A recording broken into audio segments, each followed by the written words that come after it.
Well, it's about the middle of December, and as always, I gotta ask, what didn't make money this year? Last year I had two videos that discussed both overall box office bombs and a video with just the bombs of 2023. And like I mentioned in that video, movies have multiple factors upon their release, most notably advertising. A film can tank if it's not properly handled in marketing. And while Transformers 1 almost saw this fate, to my knowledge it gained more attention later in its theater run. And of course, we saw two films join the $1 billion club, Pixar's Inside Out 2 and Marvel's Deadpool and Wolverine.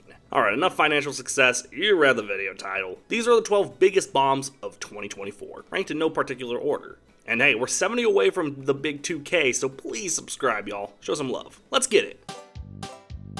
I've discussed my issues with this film before, but M. Night Shyamalan's Trap was a true disaster financially. Not including advertising, the film had about a budget of $30 million, and only made $82 million. August was a pretty bad month for film, and I think it releasing a weekend in a Deadpool and Wolverine's theater run didn't do it any favors. Mix that with this truly being a jarring Shyamalan film, and that's somehow saying something. Well, we'll see it, Trap.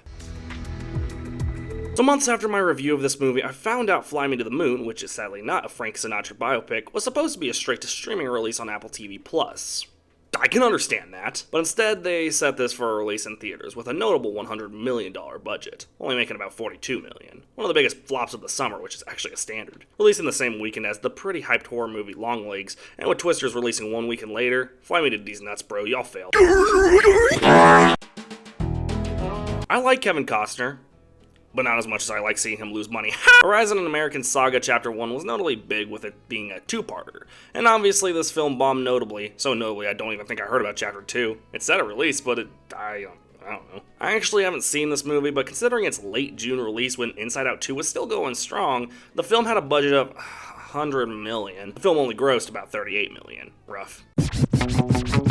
One of the earlier releases this year seems Lisa Frankenstein sadly released in a month that was just doomed for movies. Notably having Argyle, Madam Web, and Jack Else, Lisa Frankenstein had a budget of about $13 million, but couldn't even make that, grossing about $10 million worldwide. Listen, movies don't just release in January and February because it's a good look, alright?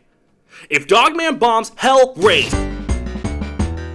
Man, what can I say?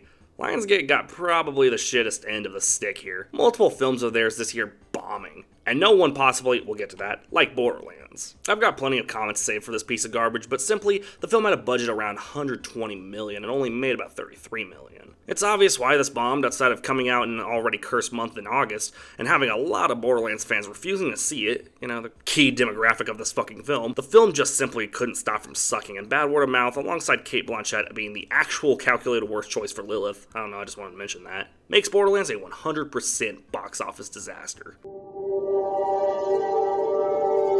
Another August release hype, and another one from our good old buddies at Lionsgate. This one has a bit more of a realistic budget, however, with $50 million. But with many claims that this simply didn't need to happen as it tarnished Brandon Lee's entire legacy, it only made $4.6 million on opening weekend, and only $24 million worldwide. It's actually insane that this is tied with another film we'll talk about later as the biggest studio box office bomb. A disaster amongst disasters.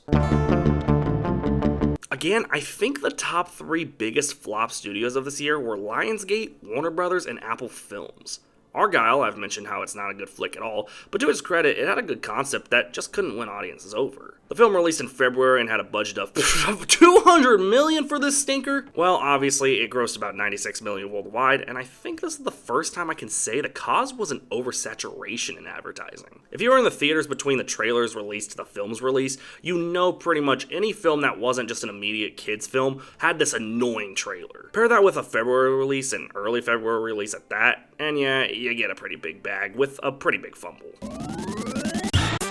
Which one of you inbreds let this fail? Bullet Train director does not deserve this. The Fall Guy, I won't spoil my thoughts on it, but man, really? This bombed? Well, the film did have a budget of $150 million, and sadly it only made $181 million. Funny enough, first film to pass its budget, but $30 million over the budget just wasn't enough. What sucks is, it was one of the big releases in May, but I think Kingdom of the Planet of the Apes releasing 1 week later kinda hurt it. Sad to say, better luck next time, Bullet Train director. I'm not going to state what I'm sure is my hot take of the 2024 ranking in the making, but for now, Furiosa was another Warner Brothers bomb, having a budget of about $168 million and making only $173 million. Again, past its budget, but only by about $5 million. Truly a disaster for an otherwise great director and great concept. God, I'm going to get so much shit in January. This Imaginary Friends movie is pretty underrated in my mind, but sadly, the only thing not underrated was the budget. $110 million, only making about $138 million. Kinda sad, the film is actually really underrated. Check it out, show it some love.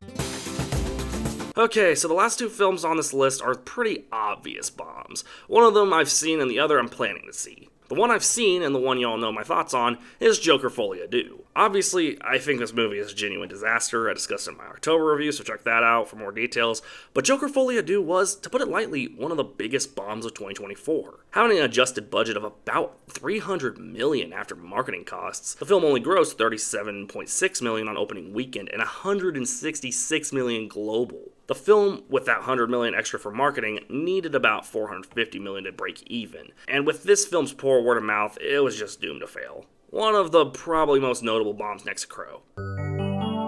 Okay, so while this wasn't a studio film due to Francis Ford Coppola funding it himself, if we counted this as a studio release, not only would it be one of the biggest bombs of 2024, it would be next to John Carter and Lone Ranger as one of the biggest box office bombs of all time. I mean, wow, $120 million of Coppola's own money obtained one way or another, and the film only made $11 million. I haven't seen it yet, I'm waiting for it to not be $20 fucking to rent, but if I had to guess, many people were turned off by the pompous ass advertising, calling this the next big thing and calling Coppola movie Jesus, essentially. Look, I can't deny the impact this man has had on filmmaking, but he ain't no movie Jesus, alright? Again, I haven't seen it, but that's gotta be the biggest reason it flopped. And for sure, it's one of the biggest bombs of the year, even if the only one really at fault is the director.